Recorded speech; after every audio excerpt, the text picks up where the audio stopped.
you to consider Okinawan sweet potatoes. I want you to consider Korean sweet potatoes and the regular sweet potatoes that we are familiar with in white bread, white rice, white potatoes, pasta. These are the foods that many of us grew up eating, and we are grateful that we had food to eat growing up. But as adults, we now realize that we are looking for alternatives to all of these simple carbs, because number one, our metabolism might be slowing down, and so we're looking for things that we are better able to digest. And number two, we're just looking for healthy alternatives, foods that will give us the nutrients that we need for better health and longevity. So in today's video, I'm going to talk about 5 alternatives to simple carbs. I'm going to talk about complex carbohydrates that are packed with several nutrients, and these are things you can consider implementing into your diet. Now, I will say that before I jump into these 5 things, I want you to keep a few things in mind.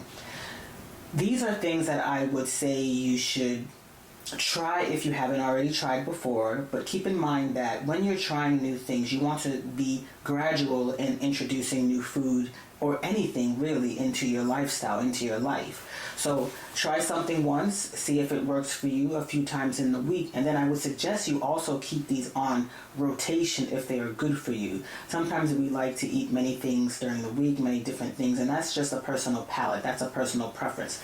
But one of the things that helps with staying healthy and really keeping to a healthful diet is eating some of the same things over and over that are good for you, that are good for us. So that's what I want you to keep in mind. The second thing I want you to keep in mind is one of the products I do mention in this video is as a potential cross-contamination with gluten, and I will talk about that in detail when I get to that item. Now, the first item that I want to talk about on the list are sweet potatoes. Sweet potatoes are good because not only are they a complex carb, so they provide us with sustained energy throughout the day, but they are also packed with vitamin A, they are packed with a lot of fiber, and they are a good source of antioxidants. Antioxidants are substances that help protect our cells from damage caused by free radicals. Now, free radicals, they are substances that are highly reactive and they can cause damage to our cells. Understand, free radicals are a normal byproduct of normal metabolism.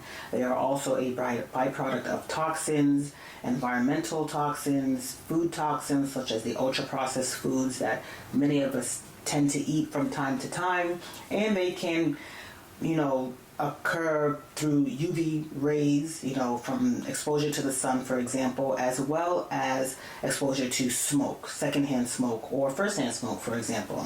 So I want you to consider Okinawan sweet potatoes, I want you to consider Korean sweet potatoes, and the regular sweet potatoes that we are familiar with in areas such as North America. Sweet potatoes also help regulate blood sugar, and they also support gut health. Now, the way in which I prepare sweet potatoes is to either bake them in the oven or use an air fryer. If you're using an air fryer, it's going to be less time, 20 to 30 minutes for a medium-sized potato, and then of course in the oven a little bit longer, maybe 30 to 50 minutes. I do not add any salt or seasoning or anything like that because the Korean and the Okinawan sweet potatoes are just that. They're very sweet. I also think they might be sweeter than the orange sweet potato, which has vitamin A as well as beta carotene. That's where the orange color comes in. I would say that for me, eating the sweet potato with a meal or as a standalone, as a snack or pre-workout has been very beneficial for me because, again, it sustains energy throughout my workout or throughout the morning, and it helps to know that I'm consuming something that is beneficial and healthy. Research has shown that sweet potatoes are not only good for their antioxidant properties, but they are also anti-inflammatory.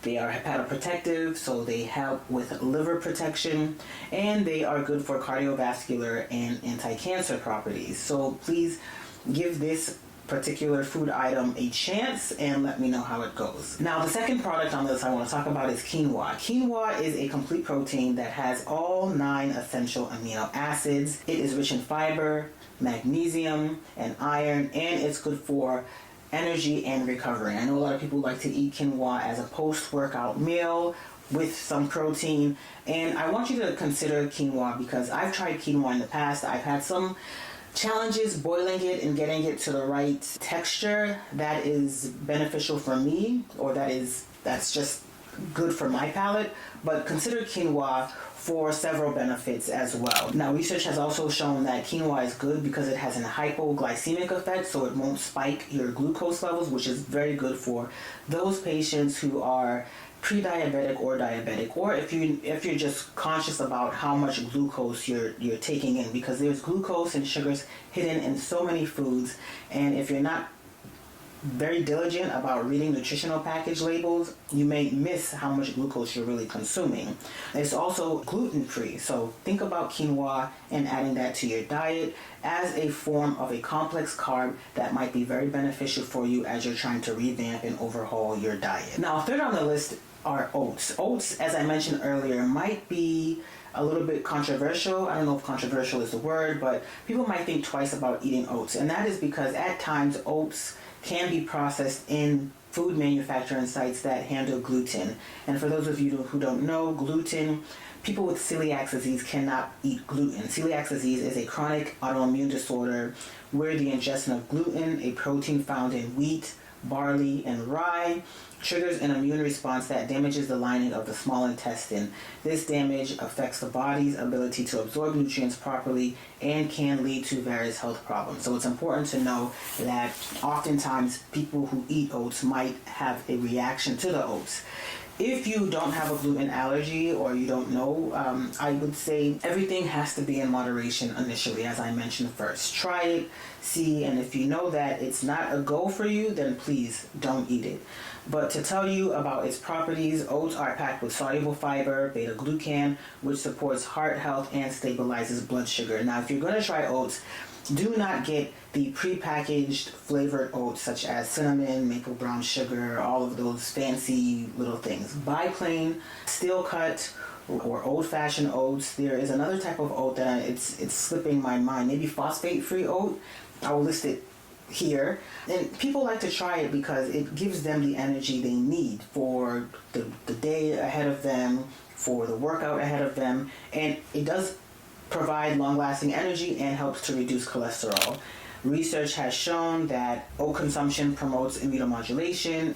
It improves gut microbiota and assists in preventing diseases such as atherosclerosis, dermatitis, and certain cancers. So consider eating oats as a part of your breakfast or a snack or a pre-workout. Preparing oats is going to be your way. Some people like to just use oats in a protein snack, so they eat it raw, and some like to cook it, like I like to cook my oats. Now, fourth on the list are lentils. Lentils are a very good complex carb that are high in fiber, and it is one of the most popular plant-based proteins that are out there. Lentils support gut health and also help with steady energy throughout the day. Now, lentils, we know with fiber and protein being pluses to this particular food item, we also know that it helps regulate blood sugar, it helps with weight management, and overall gut health. I would say ease into eating lentils if you haven't tried it before, because number one, it's good for gut health, but for some people it might cause bloating initially. So it's going to take time for you to ease into it if you haven't already before. And lentils is a very good complex carb because it keeps you full throughout the day and it provides so much nutrients that are really good for you. And fifth on the list are berries. Berries include strawberries, raspberries, blackberries, and blueberries. These are high in fiber and rich in antioxidants, if you didn't know. They help fight inflammation and provide support to our gut health. Research has shown that if we consume berries on a regular and long-term basis, it's very good for fighting inflammation as well as helping with our metabolism. It fights against metabolic syndrome and related comorbidities.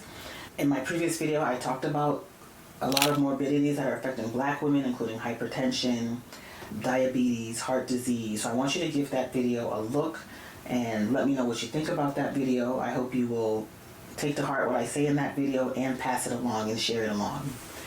So that concludes these 5 complex carbs that I wanted to talk with you today.